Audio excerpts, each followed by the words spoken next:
Salamat po. Opo po kayo. Nandito po yung mga opisyals ng ating gobyerno, mga kabinete. Kaya lang po, i-introduce ko ulit sa inyo dahil marami pong aspeto sa danyos na natanggap ninyo dito galing sa langit at kailangan yung tao na saan yung problema napunta ng departamento niya, alam niya kaagad. And we would like to restore the energy connections. Yung iba 1 month, sabi ko, hindi ako papayag ng ganon. It has to be like something, days lang. Gawin nila. So, nandito po si Secretary Bebot Belio. Ito yung taga Isabela na peke, taga Davao po yan. Ibig sabihin doon tumanda. Secretary Judy Tagiwalo sa Department of Social Welfare and Security. Nandito po dito tayo makaasa ng tulong ng malaki, si Secretary Emmanuel Piñol. Ito yung gobernador ng North Cotabato sa matagal na panahon. At nandito po si isang magiting na lalaki, si Secretary Mark Villar. Nandito po isang Ilocano, si Secretary Delphine Lorenzana, Department of Defense. Secretary Pauline Jean Rosel Obial, Department of Health. Nandito po yung pinaka-importanting tao sa lahat. Mas important, pwede na yung presidente, patayin ninyo po, wag ito. Si Secretary Benjamin Jokno sa budget. Siyang yung may sabi kung may pera o wala. At nandito po si Secretary Pernia Saneda.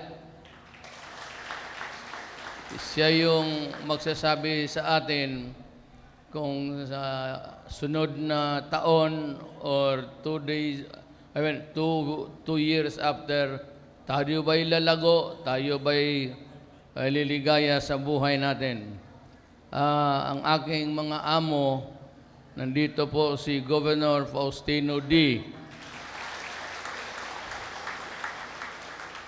Sa totoo lang, wala na itong ginawa kung hindi magpasyal sa amin po. Pag wala dito, doon yan sa amin.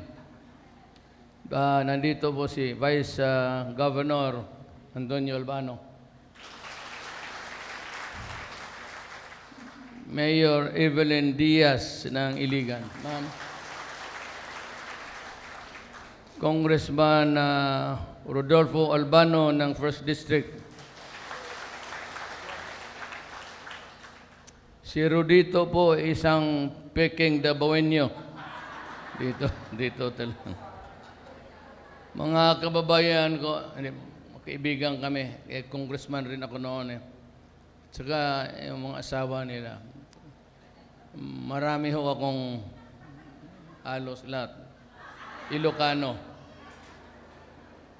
Mga kababayan, ganito yan. Alam ko malawak ang danyos natin dito sa inyong lugar. Itong gagong lawin na ito, dumating naman dito at maraming sinira. We could have given you more, but for the reason that hindi na ganun karami ang ating pera. Alam mo, bakit po pumasok ako dito sa gobyerno midterm? Ibig sabihin ho, itong taon na ito, hindi ako ang gumawa ng budget, kundi yun si Aquino yung pinalitan ko. Ang budget ho kasi from January to December. Piniprepare yan in the previous year. Yung unang taon, in-implement dito, kasali na ako. dalawa kaming nag-implement. At yung kalahating taon akin, wala na akong masyadong pera. Ubos na. Ang akin na lang is pang-manage na lang, pang-tawid na lang hanggang Disyembre. Meron tayong pera. Pero ang batas nagsabi po na kailangan ng budget yan. Wala na akong budget, magdi-Disyembre na eh. Kaya yung ano yung naiwan, MOOE, yung sweldo na lang at pang-maintain, pang-linis, pang-ano dyan. Pero wala ng capital outlay na bibili ako tapos, pero meron tayong calamity funds na ganito. But I could have given you more. Kasi ganito ho. Pumunta ako ng China at napakabait nila. Nag-usap kami. Sinabi ko, ang punta ko dito, hindi ako makipag-away. Alam ko may problema tayong dalawang bansa dahil dyan sa China Sea na inangkin ninyo na inyo lahat. Kami naman ho'y nanalo at sinabi naman na sa Pilipinas yan. But anyway, ang problema, ang sabi niya, amin talaga itong historically at hindi kami bibigay dito. Sabi ko, mas lalo na kami kasi kami ang nanalo sa korte. Kaya lang, sabi niya, ano ang pramo mo? Sabi ko, hindi ako makipag-away. Kasi wala akong nakitang magandang solusyon kung patayan. Modern times na yon, living past, ika nga sa libro. Iwasan na muna natin yung gulo.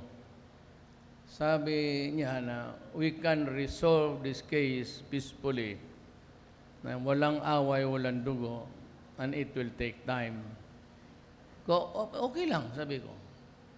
Basta balang araw, we will continue to talk. And one day, in the future, pag-usapan talaga natin. Hindi naman pwede na hayaan na lang natin itong nakabitay. Sabi ko, ito yung award namin. Ang usapan natin balang araw, hindi po tayo lalabas sa dokumentong ito. Sang-ayon na kami po ay nanalo dyan sa pagmamayari ng Red China. Pero I will not insist now. I will not impose now. I will not go to war now. I will not waste the life of my soldiers. Ang laki nila. Dalawa lang yung ating jet na nabili sa Korea, yung gawa ng Amerikano. At hindi tayo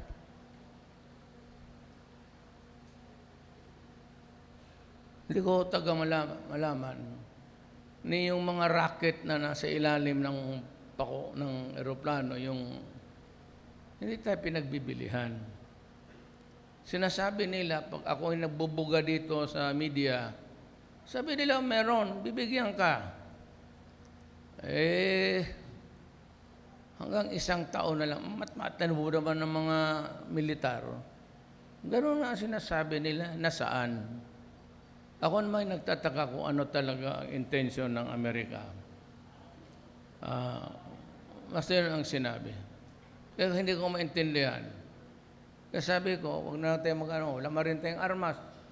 Dadalawang eroplano, nakaharap sa atin sa China. Yung lupa nila doon may 3,000 MiG. Pinakabago sa kanila. Yung atin, dalawang E-50, walang rockets. Paano ako makipaghira? In 5 minutes, maabot nila ang Manila. Sa aeroplano nila. Ang atin, baka pag take off pa lang, dyan na lang siya. Hindi na angat kasi sumabog na. Gusto natin kasing lakas sa kanila. Ang problema, hindi binigay sa atin sa Diyos yan. Una-una yung kaikot natin, Malaysia, Indonesia, at Brunei, may oil. Kung may oil lang sana tayo, mayaman tayo. Yung pangailangan natin, may bili natin lahat. Meron tayong kunting gas yan sa Malampaya, but that is not enough to support a national activity. Sa buhay na ito, basta oras na gumalaw ka, oil talaga yan. That's carbon, hydrocarbon yan eh. Ayun, tumutugtog yan, gumagamit ng ano yan, sigurado ako. Hindi na maandar ng tubig yan. So, ganun ho ang nangyari. So, usap kami. Pero nakakuha kami lahat ng, I do not know if the figure is correct, but I think it is.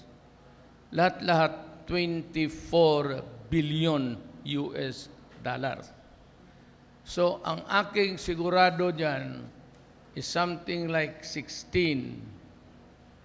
At pang alam ko, pagkwenta namin pag-uwi, aabot ang aking, yung sa gobyerno, yung 24 ho, hindi sa atin lahat yun. May pumunta doon, nandoon yung malalaki. Sila si Gokong We ng Cebu Pacific, si Tessie,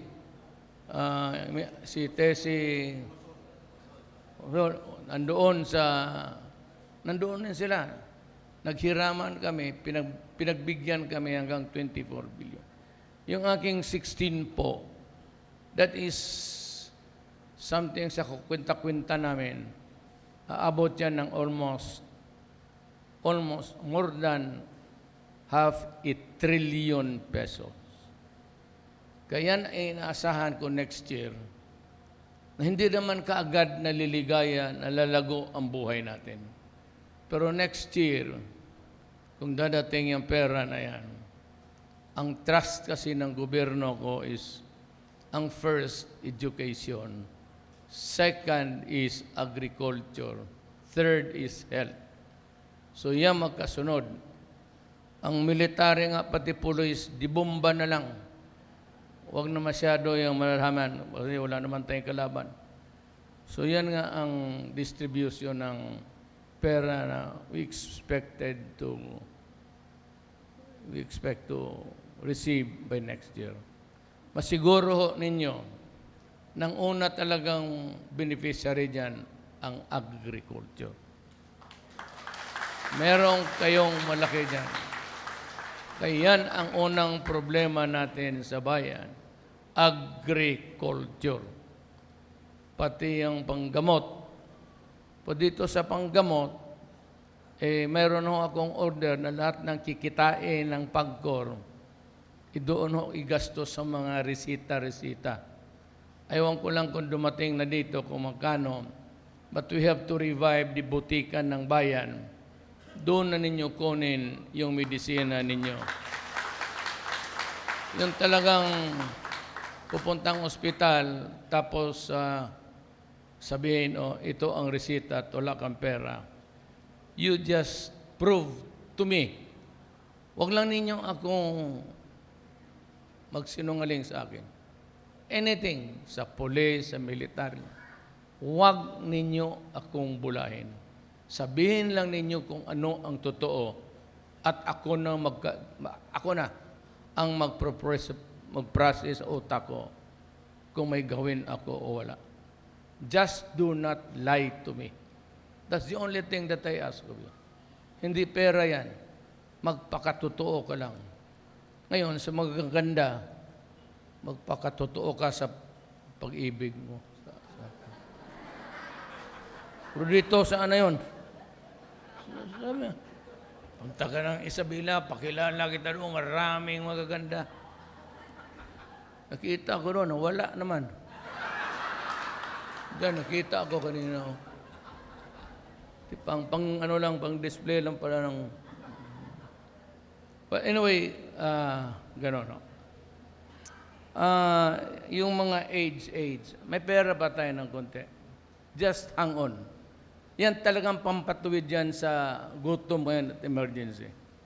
But next year, kung paabutin tayo, we'll start on a new budget. And if the money that was promised us would come in, I promise you, ako ho'y, aywan ko kung, ano ba sabi mo, Rudito, dito sa akin? Bulador o totohanan? Totohanan. Kasi, every centavo, papunta talaga sa tao. I can assure you dito sa gobyerno, yung trilyon na yan kung magdating will be used precisely and entirely for the benefit of the Filipino people. Ang maasahan ko sa inyo, maasahan ninyo, walang korupsyon dito. Malinis talaga ng gobyerno. Kayo maglakad, ano, alam mo, ganitong gawin ninyo. Be assertive. Pilipino ka, naglalakad ka dyan sa daan, pupunta ka lalabas ka ng probinsya, tapos lalakbay ka, sasakay ka ng eroplano. Kung anong makita mo, kasi sa gobyerno, hindi naman lahat. Pero meron talaga niyang gago, magtanim ng bala, maghingi, sa pagtaksi, mayroong tip, tapos sa taxi, pakyaw. Ito, hindi si pakyaw yung boxer. Sabihin nyo, ganito, Maynila yan, walang metro yan. Sabihin. Pag ginanon kayo, you create an uproar. Magwala ka. Kung polis taniman mo ng balas, sampalin mo. Totoo. Ako nag-uutos sa inyo. Pagka yan ang nangyari, pumunta ka sa akin at ako ang pagdating ng airport, aalis yung mga anak ninyo, ipupunta ng abroad, o ikaw mismo, pagdating dito, kunin yung mga perfume na dalang maliliit. Pag kinuha, hampasin mo ang kamay. Sabi ni Duterte, putang ina mo. Pag nagkamali ka, papatayin kita. Be assertive. Customs, ganoon, lalo na. BIR, ganoon rin. Pag ang BIR ka, minlagyan ka dyan ng tapos, sige, sabihin mo, mahal naman yan, sir. Sige, magbayad ka ng 5,000, yung 3,000 hours. Yung 200 bigay namin sa gobyerno. Pagka ganun kayo ng ganun, papayag kayo ng papayag, putang ina, paano tayo aangat dito? Mag-iwan naman kayo ng tapang ng kunti. Total, araw-araw maraming namamatay. Kung ikaw yun, di pasensya. Pero kailangan matuto, huwag kayong matakot. Ma-checkpoint. Wala nang checkpoint. Ayaw ko na yan. Wala nang checkpoint sa highway. Kaya na. Walang ginawa yan, kundi maghingi ng maghingi. Hindi ko alam. Misa may kapgo. Ito pa nakikihalo pa yung NPA. NPA gano'n. Taxes dito, taxes doon. Gago ka ba? Hindi, walang resibo. Basta hingi na lang. Matuto kayong magsabi, ako'y Pilipino, putang ina mo, wag mo akong lukuhin sa bayan ko, letse ka. Kaya mo, yan ang turo ng seminar ni Duterte. Because until and unless ganun ang inyong paradigm, walang mangyari sa buhay na ito. Kung ano lang ang tama, yun ang hingiin mo. Huwag mong sobrahan kasi dyan nagkakaletse. Pupunta ka ng LTO, pupunta ka ng lisensya mulat. Pagdating doon, maghintay ka. Kasi may order ako, 3 days. Huwag ka nang pabalik-balik doon. Bigyan ka lang ng, ito, Pabel. Balik ka, ngayon, Monday, balik ka Wednesday, ganitong oras, alas 3. Nandiyan yung lisensya mo. Pag wala, di sabihin sa iyo kung bakit wala. Ngayon, kung ang rason, hindi mo gusto, punta ka kay Rudito. Alam mo cellphone, sabi mo, Rudito, tawagan mo si Mayor. Tawagan niya ako. Karamihan tawag niya, babae ha. Wala namang... Pero takot mo nito kay Milen. Tawagan mo ako. Marami ka mang basa. Nandyan si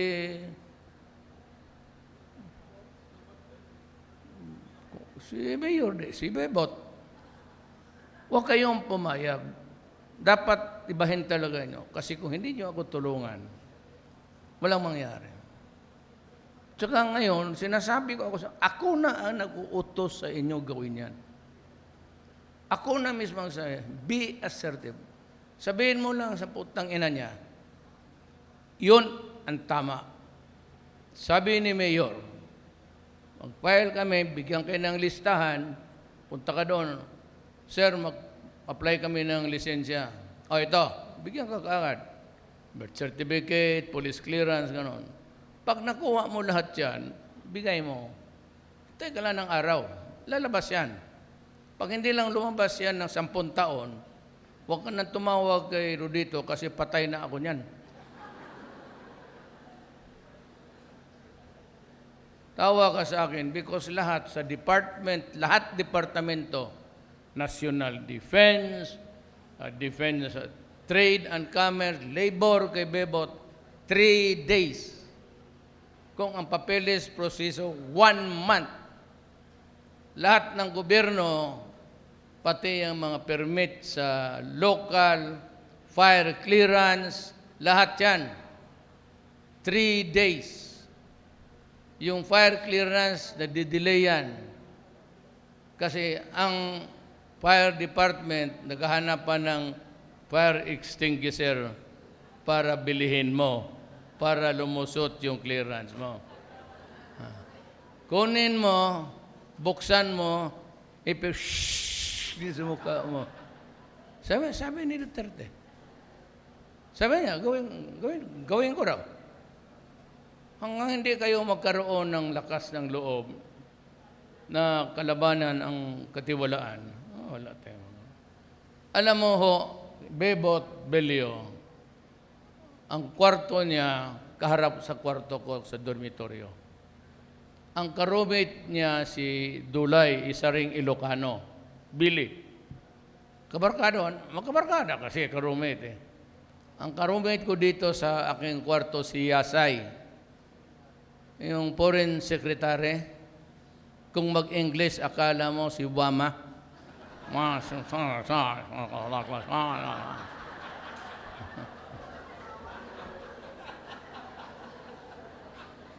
Narinig na niyo si Yasay magsalita? Parang Amerikano ang buang. Pilipino. Kaya magkaka-roommate lang kami. Pati yung mga tao na kilala ko, probinsyano ako. Matagal si Bebot sa Davao kasi ang asawa niya, anak ni Mayor Santos. Magkakilala na kami sa dormitoryo. Magkakilala pa kami nung sa trabaho. At hanggang ngayon, nagsama kami. Ay, yung anak niya, kasama namin sa partido. Doon sa Davao. Kapag asawa rin ng taga Davao. So, ang Isabela pati Davao, malapit lang. Meron namang cellphone ngayon. Bakit hindi inyo magamit-gamit para sa kapakanan ninyo? Ayaw ko talaga ng katiwalaan. Ayaw ko yung opresyon. So ganito, pagka dumating yung aid, at sana na I'm sure it's coming our way. Binibilisan yan eh. There will be a distribution. Ganito kasi yan eh. May bahay ako. Kayong lahat anak ko. Ngayon, ang kita ko sa aking bayan, kasi wala naman tayong pinagbibili ng mga barko, mga bala, mga aircraft carrier. Ang atin, tanim lang, simpleng pamumuhay. Ito lang yung pera ko. Magsabi ka tayo, magbili tayo ng sakyan. Sabihin ko siya, nak, wala man tayong pera, pero mag-utang tayo. Magbili tayo ng truck, pero bayaran natin yan dahan-dahan. Ganun ang ating bayan. Nak, tinawag ako ng China, may regalo daw sila sa atin. So, pupunta ako doon, magipag-usap.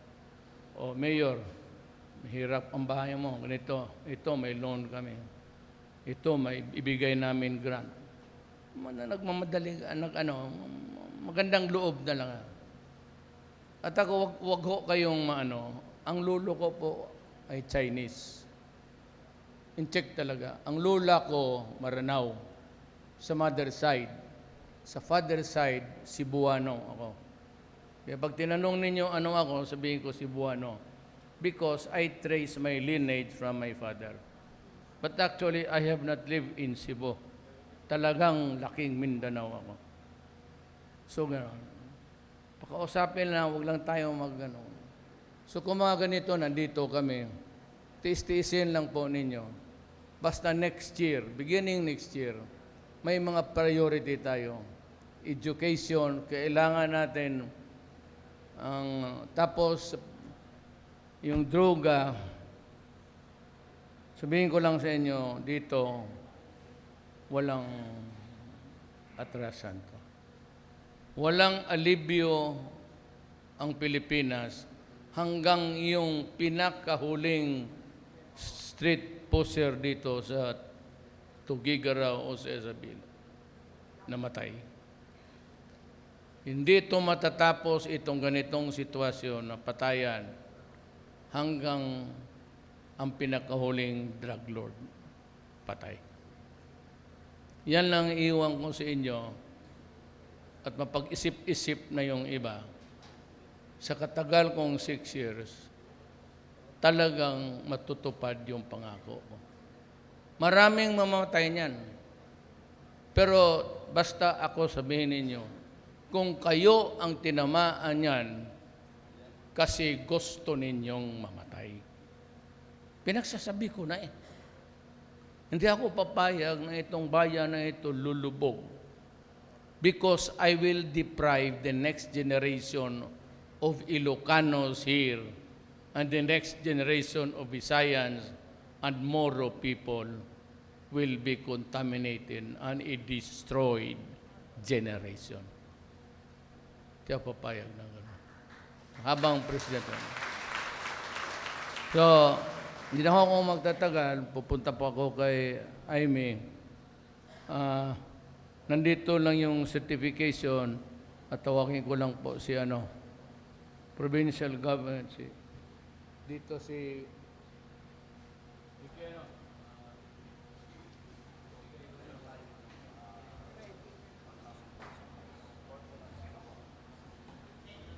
yun, 1,000 box of rice.